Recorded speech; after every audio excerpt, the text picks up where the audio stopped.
Historia de la filosofía, por Nicolás Abagnano, volumen 3, 119, parte sexta, la filosofía del romanticismo, capítulo 12, el positivismo evolucionista, 650, Spencer, lo incognoscible. La época era, pues, propicia a una teoría del progreso que no lo restringiese al destino del hombre en el mundo, sino que lo extendiese al mundo entero, en la totalidad de sus aspectos. Elaborar la doctrina del progreso universal y poner de relieve el valor infinito y por tanto religioso, aun cuando solo misteriosamente religioso, del progreso, tal fue el objetivo que se propuso Heriberto Spencer, al difundir en marzo de 1860 su programa de un sistema de filosofía de vastas proporciones. Spencer había nacido el 27 de abril de 1820 en Derby, Inglaterra, y fue ingeniero de los ferrocarriles de Londres. Publicó primero solo algunos artículos políticos y económicos. En 1845, habiendo recibido una pequeña herencia, atendió a su vocación filosófica y abandonó la carrera para dedicarse a su actividad de escritor. Perteneció desde 1848 hasta 1853 a la redacción del Economist. El primer resultado de su actividad fueron los Principios de Psicología, publicados en 1855. En 1857 publicó un ensayo sobre el progreso, su ley y su causa, que es muy significativo por su orientación fundamental. Y en 1862 salía el primer volumen del Sistema de Filosofía Sintética, proyectado en 1860. Primeros Principios, que es su obra filosófica fundamental, al que siguieron los dos volúmenes de Principios de Biología, 1864-1867. Y a continuación, Principios de Psicología, dos volúmenes, 1870-1872. Principios de Sociología, parte 1, 1876. Instituciones ceremoniales, 1879. Instituciones políticas, 1882. Instituciones eclesiásticas, 1885. Principios de moralidad, parte 1, las bases de la ética, 1879. Parte 4, la justicia, 1891. Parte 2 y parte 3, 1892. Parte 5, 1893. Obras a las que acompañan los escritos complementarios. La clasificación de las ciencias, 1864. La educación, 1861. El estudio de la sociología, 1873. El hombre contra el Estado, 1884. Los factores de la evolución orgánica, 1887. Ensayos, dos volúmenes, 1858-1863. Estática social, 1892. La inadecuación de la selección natural, 1893. Fragmentos varios, 1897. Hechos y comentarios, 1902. Autobiografía, dos volúmenes, 1904. Ensayos sobre la educación, 1911. Estos dos últimos escritos son póstumos. Spencer murió el 8 de diciembre de 1903, en Brighton. En el artículo sobre el progreso de 1857, recogido después de los ensayos, que es el primer esbozo de su sistema, se puede ver claramente la inspiración fundamental del evolucionismo de Spencer. Debía servir para justificar, en su ley y en su causa fundamental, el progreso, entendido como hecho universal y cósmico. Tanto si se trata, decía Spencer, del desarrollo de la Tierra, del desarrollo de la vida en su superficie, del desarrollo de la sociedad, como del gobierno, de la industria, del comercio, del lenguaje, de la literatura, de la ciencia, del arte. Siempre en el fondo de todo progreso hay la misma evolución, que va de lo simple a lo complejo, a través de las diferenciaciones sucesivas. Desde los más antiguos cambios cósmicos, de que quedan restos hasta los últimos resultados de la civilización, veremos que la transformación de lo homogéneo en heterogéneo es la misma esencia del progreso. En el mismo artículo se considera el carácter divino y por ello religioso de la realidad velada, más que revelada por el progreso cósmico. Este carácter es el punto de partida de los primeros principios. La primera parte de esta obra se titula Lo incognoscible. En ella tiende a demostrar la inaccesibilidad de la realidad última y absoluta en el mismo sentido en que esta tesis había sido defendida por Hamilton y Mansell. Pero la tesis es utilizada por Spencer para demostrar la posibilidad de un encuentro y de una conciliación entre la religión y la ciencia. En efecto, religión y ciencia tienen ambas su base en la realidad de misterio y no pueden ser incompatibles.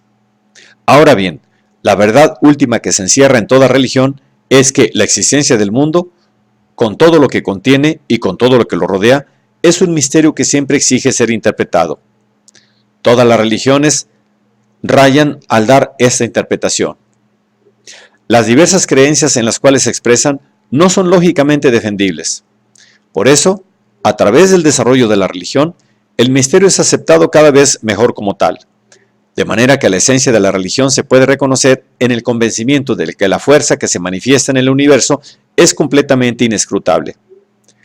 Por otro lado, también la ciencia tropieza contra el misterio que rodea la naturaleza última de la realidad, cuyas manifestaciones se estudia. Que sea el tiempo y el espacio, la materia y la fuerza, cual sea la duración de la conciencia, si finita o infinita, y que sea el mismo sujeto del pensamiento, son para la ciencia enigmas impenetrables. Las ideas científicas últimas son todas representativas de realidades que no pueden ser comprendidas.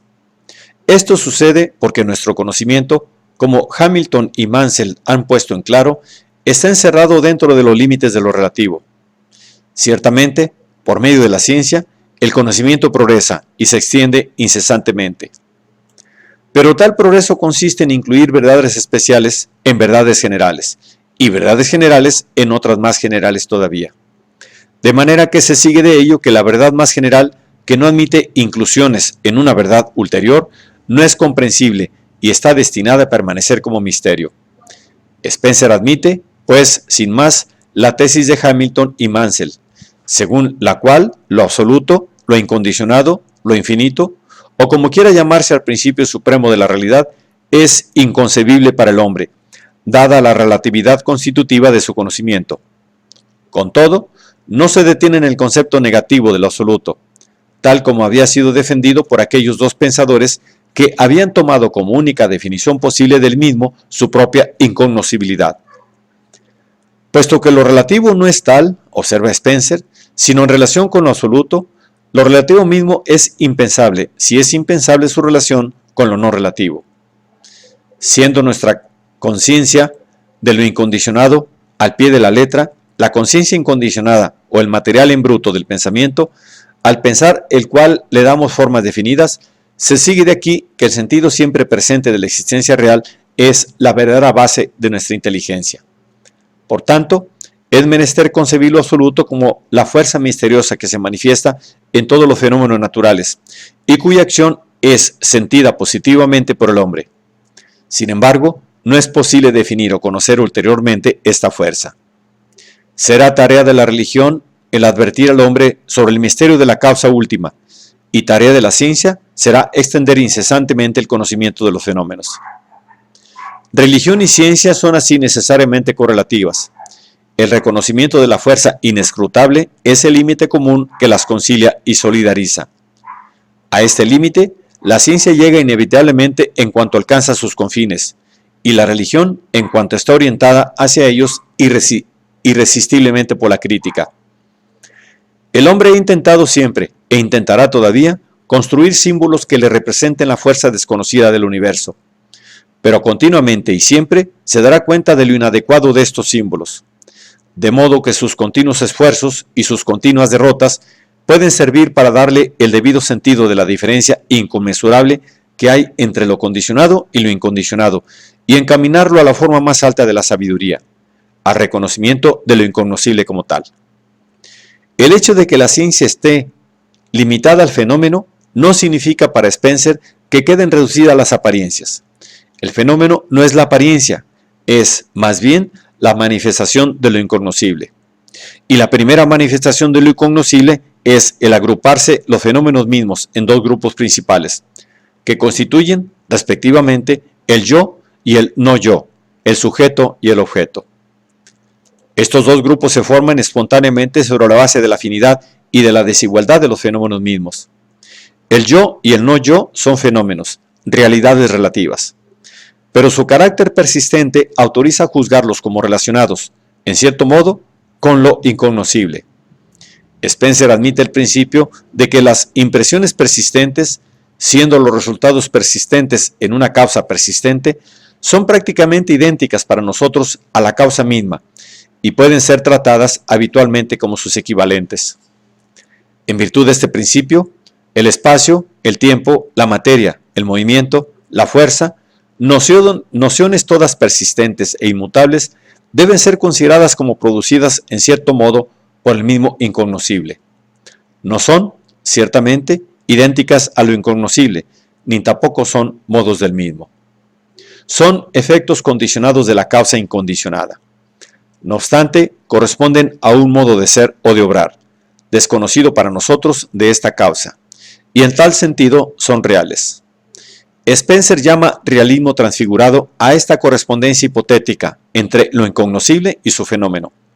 El noúmeno y el fenómeno son representados aquí en su relación primordial, como los dos lados del mismo cambio, en el que estamos obligados a considerar el segundo no menos real que el primero.